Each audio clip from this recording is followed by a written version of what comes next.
Hello friends, അസ്സലാമു അലൈക്കും. Welcome back. അപ്പോൾ ഇന്നൊരു സിമ്പിളായിട്ട് ഉണ്ടാക്കാൻ പറ്റുന്ന ഒരു ചിക്കൻ കറിയുടെ റെസിപ്പിയാണ് കേട്ടോ കാണിക്കാൻ പോകുന്നത്. അപ്പോൾ ഫസ്റ്റ് തന്നെ കുറച്ച് മുളക് പൊടി, മഞ്ഞൾപ്പൊടി, മസാലപ്പൊടി ഒക്കെ ഇട്ട് ഉപ്പിട്ട് ഒന്ന് മിക്സ് ചെയ്ത് വെക്കണം. ചിക്കൻ നന്നായിട്ട് മിക്സ് ചെയ്തതിന് ശേഷം ഫ്രിഡ്ജിലോ അല്ലെങ്കിൽ പുറത്ത് തന്നെ അടച്ച് ഒരു അരമണിക്കൂറോളം റെസ്റ്റ് ചെയ്യാൻ വെക്കണം. അത് കഴിഞ്ഞ് 3 പച്ചമുളകും 1 കുട വെളുത്തുള്ളിയും അത്രയും തന്നെ ഇഞ്ചിയും മിക്സിയിലിട്ട് നന്നായിട്ട് ക്രഷ് ചെയ്ത് മാറ്റി വെക്കാം. അതിനുശേഷം അടുപ്പത്തേക്ക് ചിക്കൻ കറി വെക്കേണ്ട പാത്രം നന്നായി ചൂടാവുമ്പോൾ ഒരു 3-4 ടേബിൾ സ്പൂൺ വെളിച്ചെണ്ണ ഒഴിക്കുക. അത് നന്നായി ചൂടായി വരുമ്പോൾ അതിലേക്ക് കറിവേപ്പില ഇട്ട് കൊടുക്കുക.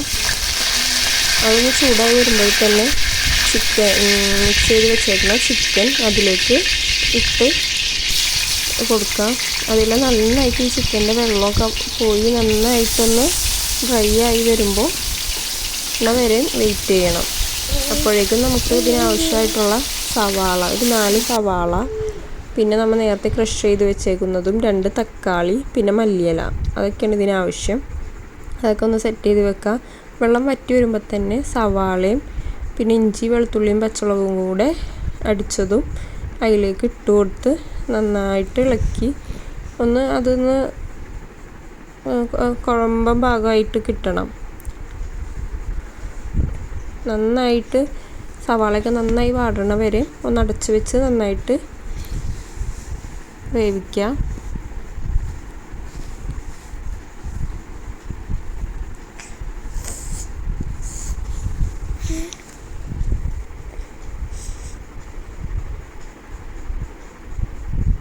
ഞാൻ നന്നായിട്ട് വെന്ത് വരുമ്പോൾ അതിനാവശ്യമായിട്ടുള്ള നേരത്തെ ഉപ്പിട്ടതായിരിക്കും. അപ്പോൾ ഉപ്പ് നോക്കിയിട്ട് ആവശ്യത്തിന് ഉപ്പും, 1 ടേബിൾ സ്പൂൺ മുളക് പൊടി, 1/2 ടേബിൾ സ്പൂൺ കുരുമുളക് പൊടി, 1/2 ടേബിൾ സ്പൂൺ മഞ്ഞൾപ്പൊടി, ഒരു 2 ടേബിൾ സ്പൂൺ മല്ലിപ്പൊടി, പിന്നെ ആവശ്യത്തിന് ഗരം മസാല ഇട്ട് നന്നായിട്ട് മിക്സ് ചെയ്യുക.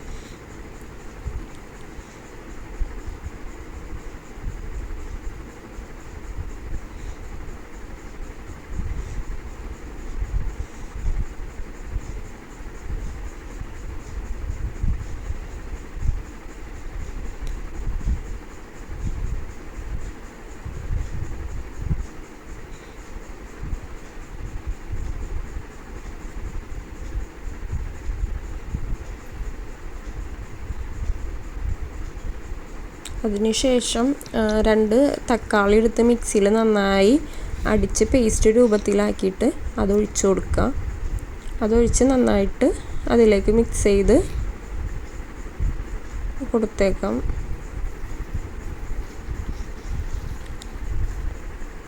എന്നിട്ട് അതിന് ഗ്രേവിക്ക് ആവശ്യത്തിനുള്ള ഒരു ചൂടുവെള്ളം അതിലേക്ക് ഒഴിച്ചു കൊടുക്കുക. നല്ല തിളച്ച വെള്ളം തന്നെ അതിലേക്ക് ഒഴിച്ചു കൊടുക്കുക. അതൊക്കെ ഒന്ന് നന്നായി അടച്ചു വെച്ചതിന് ശേഷം കുറച്ച് വേവായി കഴിയുമ്പോൾ കുറച്ച് ചിക്കൻ മസാല, ഒരു ടേബിൾ സ്പൂണൊക്കെ, 1-1.5 ടേബിൾ സ്പൂൺ ചിക്കൻ മസാലപ്പൊടി ഇട്ട് കൊടുക്കുക. ലാസ്റ്റ് വെന്തൊക്കെ എല്ലാം റെഡി ആയതിനു ശേഷം മല്ലിയില ഇട്ട് കൊടുക്കുക. അപ്പോൾ ഇത്രയൊക്കെയുള്ള വീഡിയോ കണ്ട് ഇഷ്ടമായിട്ടുണ്ടെങ്കിൽ ഒന്ന് സബ്സ്ക്രൈബ് ചെയ്ത് ഒന്ന് ലൈക്കൊക്കെ ചെയ്യും.